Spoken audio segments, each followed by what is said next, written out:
Muy buenas tardes a todas y todos los que nos acompañan de manera presencial aquí en Palacio Nacional, pero también a todas las personas que nos están viendo a través de los diferentes medios de comunicación y las redes sociales que transmiten en vivo esta conferencia, la número 138. Veamos la siguiente diapositiva. El día de hoy, precisamente por la temática que traemos en relación a la atención médica del paciente con COVID-19, el panorama internacional lo enfocamos un poco a cómo se ha estado dando esta proporción de atención o cómo se han estado presentando los casos graves en la región de las Américas. En toda la región de las Américas podemos ver que el 79% de los casos no ha requerido hospitalización. El 21% sí, y esto es un poco concordante con lo que desde un principio se estuvo observando, que siempre había una tendencia a que un 80% de los casos de COVID-19 fueran ambulatorios. Si vemos las subregiones dentro de las Américas, Norteamérica, 24% es la proporción de personas que requirieron hospitalizarse. Un dato importante, Centroamérica, el 48% de los casos de COVID han requerido hospitalizarse. En Sudamérica es menor la proporción, 10%, y en los países que integran el Caribe, un 25%, un poco similar a Norteamérica. 24% igual son los casos activos que actualmente se encuentran en la región de las Américas y que representan la pandemia activa, al menos en esta región. Veamos la siguiente diapositiva. Vamos al panorama nacional, como lo hemos estado presentando ya en los últimos días. En las barras ustedes pueden encontrar los casos incidentes para cada una de las semanas epidemiológicas, y en los tres colores podemos distinguir aquellos que ya son confirmados. Podemos ver un incremento, son precisamente las barras de color café claro que están hasta abajo, una tendencia ascendente hasta la semana 25, luego en la semana 26 y 27 parece una reducción. Sin embargo, no perdamos de vista las barras de color naranja claro, en donde están todavía los casos aún sospechosos, y por lo tanto, si las contemplamos, vemos cómo la tendencia continúa de manera ascendente. Lo que también podemos notar en función de las barras de color lila oscuro es que son los casos descartados, es decir, las personas que han salido ya negativas a la prueba.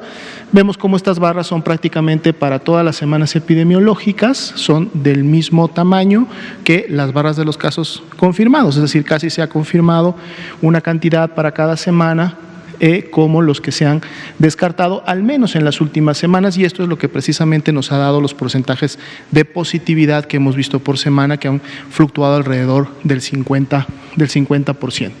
Así también tenemos en la línea negra, que está prácticamente por las escalas, pues pegada al piso inferior, representadas también las defunciones confirmadas, que vemos que a partir de la semana 24 continúa con una tendencia descendente en la presentación de las mismas.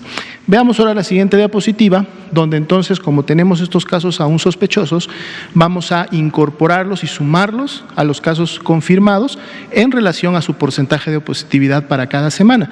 Y entonces ahora vamos a tener estos datos que son los casos estimados, es decir, los confirmados más los aún sospechosos por porcentaje de positividad. Aquí podemos ver precisamente en la barra de color azul, que es la primera en la parte superior, precisamente esta tendencia que en su momento veíamos de la presentación de casos estimados, 356.602 para el día de hoy, y que de la semana 26 a la semana 27 ha representado un incremento porcentual del 10%, y es lo que estamos también dando seguimiento. Sin embargo, estos son los casos estimados acumulados que se han presentado desde el inicio de la epidemia en México, pero no quiere decir que todas esas personas estén en este momento padeciendo la enfermedad. Las que sí la están padeciendo son los casos activos estimados, que para el día de hoy nuevamente vuelven a representar un 14%, solo un 14% de la totalidad de casos estimados, es decir, 48.207. Así también vemos un incremento que continúa de más 14% para las últimas 2 semanas comparadas de los casos recuperados, que están prácticamente por llegar a ser 200,000 las personas que se han recuperado de la enfermedad. Y así también tenemos el dato de defunciones estimadas, que ya lo comentábamos, aún sumando las defunciones que aún son sospechosas por porcentaje de positividad, vemos este descenso que hay desde la semana 24 y que de manera puntual para la diferencia entre la semana 26 y 27 ha representado un decremento del menos 29%. Veamos la siguiente diapositiva. Tenemos la ocupación de camas IRA general para pacientes graves. Hemos estado dando seguimiento a Tabasco, Nuevo León y Nayarit, que son los que se han posicionado en los primeros 3 lugares, sobrepasando este nivel de seguridad de 30% de disponibilidad. Se continúa trabajando con ellos para que siempre se pueda contar con un porcentaje de camas disponibles como hasta el momento se ha podido lograr. Si vemos la siguiente diapositiva, que son las camas precisamente para los pacientes más críticos, aquí sí todos están por encima de ese nivel de seguridad, es mantener al menos un 30% de disponibilidad. También son Nuevo León, Tabasco, en este caso Baja California, los que están a la cabeza en la tabla, pero a partir de ahí y hacia la derecha todos tienen al menos un 40% de disponibilidad en este tipo de camas. Bien, pasemos ahora a ver los componentes estatales. El día de hoy vamos a presentar 3 estados. El primero de ellos es el estado de Puebla. Esta gráfica la acabamos de explicar en el panorama nacional, pero lo que podemos destacar específicamente para el estado de Puebla, vean cómo las barras totales, es decir, estas que están apiladas, si vemos los 3 colores en su totalidad, en el caso del estado de Puebla, la semana 26 y 27 ha sido ya menor que la semana 25, aunque podemos ver que en la semana 27 es donde se concentran, en ese color naranja claro, la mayor cantidad de casos todavía aún sospechosos. Tenemos los números totales para cada una de las barras, que son casos confirmados. Si vemos en la siguiente diapositiva, vamos entonces ahora a pasar a estimar los casos, vamos a cargar estos casos aún sospechosos por porcentaje de positividad y aún así entonces aquí vemos más claramente ya los casos como en la semana 26 y 27 para el estado de Puebla han tenido ya un descenso importante, siendo el último o de la última la comparación de las últimas 2 semanas de un menos 9%. Inclusive vemos como en la semana 27 hay un cruce con los casos recuperados, es decir, los casos recuperados son ahora más que los casos estimados en la semana 27 y el incremento es de más 26%. También se presenta el mismo efecto en las defunciones estimadas, con un descenso que también se aprecia en este caso desde la semana de 25 y siendo también de un menos 29% la diferencia entre las 2 últimas semanas que se han medido. 17,211 los casos estimados, pero de estos los casos activos, también estimados, representarían solo el 13%. Estamos más o menos en una media similar a la que vimos en el panorama nacional. Veamos la siguiente diapositiva. Aquí tenemos municipios, 4 municipios, se seleccionan un poco por su representatividad poblacional y cómo se ha desarrollado la epidemia en cada uno de ellos. El día de hoy estamos presentando 4 de ellos, con mucha evidencia y con gran diferencia. Recordemos que aquí estamos viendo no número de casos, ahora estamos viendo tasa de incidencia por 100,000 habitantes. Entonces, esa base poblacional nos permite hacer una comparación entre los municipios, recordando que hay municipios mucho más poblados, municipios con menos personas, pero entonces aquí es evidente que efectivamente el municipio de Puebla es el que ha tenido la mayor transmisión, la mayor tasa de incidencia de personas por 100,000 habitantes, que es además el que ha contribuido en mayor cantidad a su curva epidémica y también ha contribuido de manera importante al descenso de las últimas 2 semanas, mientras que otros municipios que tienen una presentación bastante similar, como son Tehuacán, Atlisco y San Martín Texmelucan, pues vemos que prácticamente también hay un descenso en la semana 26 y 27 para estos 3 municipios, lo cual sumado a el municipio de Puebla dan esta disminución que estábamos viendo que ya era importante para el estado.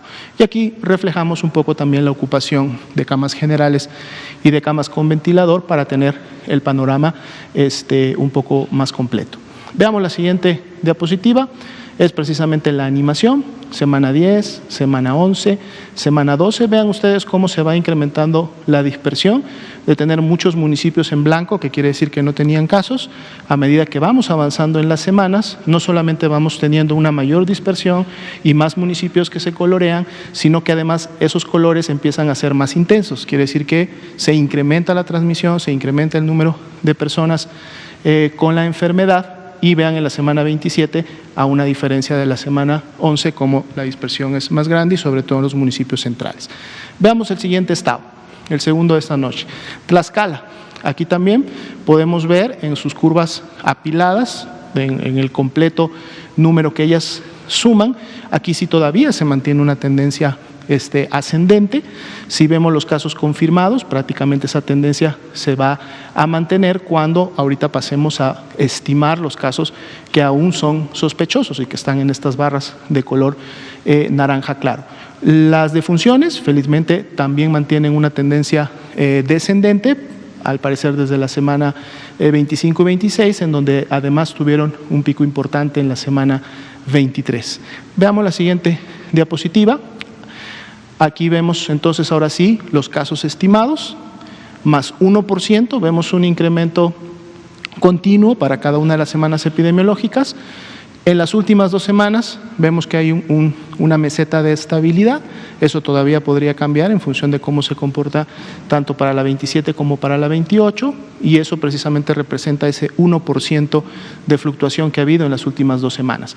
Los casos recuperados siguen también incrementándose, felizmente, más 26%, y aquí podemos ver esa reducción de una manera todavía más visual de las defunciones, siendo de menos 8% las que han ocurrido en las últimas, la disminución de las últimas 2 semanas que se han medido.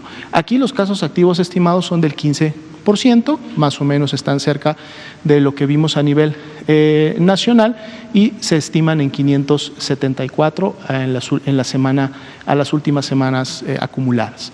Veamos la siguiente diapositiva, donde seleccionamos 4 municipios, el de color rojo Tlaxcala, el de color naranja Apizaco, Huamantla en el color naranja claro y San Pablo del Monte en el color verde. Prácticamente podemos ver que los dos que han tenido mayor intensidad, mayor transmisión con sus tasas más elevadas, pues son los que contribuyen a esta tendencia que veíamos ascendente para todo el estado.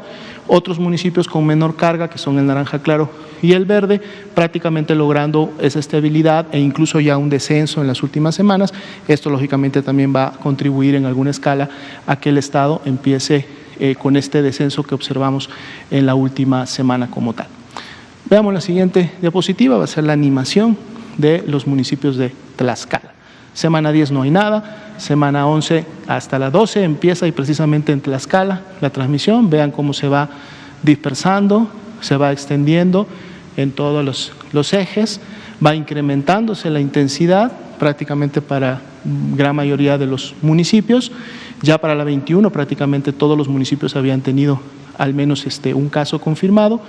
Va incrementando la intensidad, y aquí está la 27, vemos prácticamente una dispersión y una intensidad importante en todo el estado. Veamos el último estado de esta noche, el estado de Veracruz, igual, una tendencia clara todavía ascendente cuando vemos todos los casos apilados, también claramente ascendente cuando vemos ya los casos confirmados, independientemente de los que aún son sospechosos, y felizmente también una disminución en la tendencia de las defunciones en las últimas 2 semanas, al menos desde la 25 en adelante. Veamos la siguiente diapositiva. Aquí entonces sí tenemos ya ahora los casos estimados, ya les cargamos los aún sospechosos por porcentaje de positividad, y aquí es más clara esa tendencia ascendente que veíamos en la anterior. Aquí sí hay un incremento de más 21% en la última semana que se mide, y pues esto continúa incrementándose. Sin embargo, en la medida que los casos se han ido incrementando, también las personas se han ido recuperando, un incremento del 30% también en las últimas 2 semanas, y aquí vemos que la tendencia descendente de las defunciones es de menos 16% de la semana 26 a la semana 27. Aquí podemos ver, y precisamente por esta curva de casos estimados que mantiene una pendiente todavía importante, que aquí sí es el 16%, sería el estado que de los 3 que hemos presentado tiene la mayor proporción de casos activos estimados, lo cual nos habla que todavía hay una importante actividad de transmisión de la enfermedad. Veamos la siguiente diapositiva. Los municipios seleccionados, Córdoba y Veracruz, son los que a la semana 27 tienen la mayor tasa de incidencia, aunque vemos que el municipio de Veracruz llegó a un punto en la semana 22, en donde llegó a un pico de su tasa y de ahí ha empezado a tener una tendencia descendente, todavía no muy marcada, pero que le ha permitido inclusive colocarse por debajo de Córdoba. Córdoba, sin embargo, desde la semana 21 y en adelante, prácticamente la tendencia ha sido ascendente para todas las semanas, aunque se ve un nivel de estabilidad en las últimas semanas. Vamos a ver si ese comportamiento se mantiene o puede continuar. Otros como Jalapa, Poza Rica y Coatzacoalcos tuvieron más bien su intensidad en las semanas 19 y 20, bajaron un poco durante las semanas 22, 23 y 24, pero veamos que las tendencias, al menos de Jalapa y de Poza Rica, todavía es hacia arriba para las semanas 26 y 27, lo cual eso pudiera continuar, a diferencia de Coatzacoalcos, que empieza ya a demostrar sí una disminución importante. Y veamos la última diapositiva, que es precisamente el mapa de Veracruz, semana 11, pocos municipios, en la 13 un poco más, 14 se sigue incrementando, 15 ya tenemos prácticamente en todos los ejes cardinales del estado, en la 18 es mucho más notorio, aunque todavía con poca intensidad, pero en la medida que se van pasando las semanas, vemos cómo se incrementan los municipios con mayor intensidad de transmisión. 25 ya prácticamente tenemos todo el estado y aquí tenemos la 27, en donde ya prácticamente el 80% de los municipios del estado tienen transmisión en la entidad. Esa sería la sobre. Gracias. Quédate en casa.